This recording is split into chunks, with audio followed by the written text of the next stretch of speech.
आप देख रहे हैं अजब गजब और मैं हूं मेघा। नमस्कार। आज आपको ऐसे आदमी की कहानी बताएंगे जिसने मस्ती मस्ती में 9 लड़कियों से शादी तो कर ली, लेकिन अब उसकी आफत हो रही है। आमतौर पर एक मंडप पे एक लड़का और एक लड़की ही शादी करते हैं। भाई हिंदू रीति रिवाज में तो ऐसा ही होता है, लेकिन सोचिए अगर कोई एक साथ 9 लड़कियों से शादी कर ले तो क्या होगा। इस सवाल का जवाब ब्राजीलियन मॉडल ऑर्थर ओ ओर्सो से ज्यादा अच्छा कोई दे ही नहीं सकता। उर्सो ने पिछले साल एक ही प्रोग्राम में एक साथ 9 लड़कियों के साथ शादी कर ली और सबको हैरानी में डाल दिया। इन 9 लड़कियों में से एक ने तो बाद में उर्सो को छोड़ दिया, यानी अब उर्सो अपनी 8 पत्नियों के साथ रहते हैं, लेकिन उनकी लाइफ अब बहुत ज्यादा मुश्किल हो गई है। उन्होंने खुद अपना अनुभव दूसरों के साथ बांटा है। चलिए जानते हैं अजब गजब में भाई उर्सो की लाइफ चल कैसी रही है। शादी के कुछ दिन बाद मीडिया को उर्सो ने एक इंटरव्यू दिया जिसमें उसने कहा था कि सिंगल मैरिज के सपोर्ट में वो नहीं है। इसी वजह से उन्होंने 9 लड़कियों से एक साथ शादी कर ली।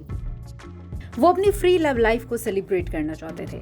आपको बताएं, ब्राजील में बहु विवाह गैर कानूनी है, यानी बहुत सारी शादी करना वहां पर कानून के खिलाफ है और इसी वजह से उनकी ये 8 की 8 शादियां कानूनी तौर पर अवैध हैं। लेकिन शादी के कुछ साल उन्होंने अच्छी जिंदगी भी जी, लेकिन अब उन्हें अपने जीवन में काफी समस्याएं आती हैं। उर्सो कहते हैं वैसे तो वो अपनी 8 पत्नियों से खुश हैं, लेकिन एक साथ 8 पत्नियों को एक ही समय पे डील करने में उन्हें बहुत परेशानी आती है। कभी कभी तो चाह कर भी वो उस पत्नी के साथ नहीं रह सकते जिसके साथ रहने का उनका मन करता है। वो अपनी पत्नियों के साथ सेक्स रोस्टर के तहत रहते हैं। ये एक प्रोसेस है जिसमें आप बारी बारी अपने पार्टनर को प्यार दे सकते हैं ताकि सभी पत्नियों को बराबर टाइम मिले। कई बार वो किसी दूसरी पत्नी के साथ रहना चाहते हैं, लेकिन इस रोस्टर की वजह से वो ऐसा नहीं कर पाते।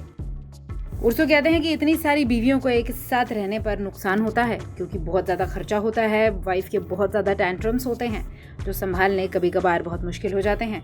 उनके खर्च मैनेज करना आसान नहीं होता। लेकिन आप जानकर हैरान हो जाएंगे कि उर्सो इसके कुछ फायदे भी बताते हैं। जी हाँ, इतनी सारी शादियों के उर्सो की नजर में बहुत सारे फायदे हैं। उर्सो कहते हैं कि ज्यादा पार्टनर होने की वजह से आदमी इधर उधर मुंह नहीं मारता, उसको सेक्स की भरपूर आजादी होती है, वो वीकेंड पे बहुत सारी मस्ती भी कर सकते हैं। ये तो उर्सो का कहना है। अब उनकी असली पत्नी क्या कहती है? जी हाँ, उर्सो की ऑफिशियल पत्नी का नाम लुआना काजाकी है। वो पेशे से एक मॉडल है। लुआना को पति की 8 और पत्नी होने से आप जानते हैं किसी तरह की कोई समस्या नहीं है, लेकिन वो कहती हैं कि कभी कभी इस बात का बुरा लगता है कि उनके पति उनके साथ ज्यादा समय नहीं बिता पाते, लेकिन इन सब के बाद भी वो अपने पति उर्सो के साथ रिश्ता रखना चाहती हैं। भाई क्या ही कह सकते हैं, समाज में कई तरीके के लोग होते हैं, उन लोगों की सोच अलग होती है। खैर, ये तो ब्राजील की बात थी। आप हमें कमेंट सेक्शन में ये जरूर बताएं, क्या आप भारत में होने वाली किसी शादी से जुड़ी ऐसी अजीब सी प्रथा के बारे में जानते हैं? अजब गजब में अभी के लिए इतना ही। नमस्कार।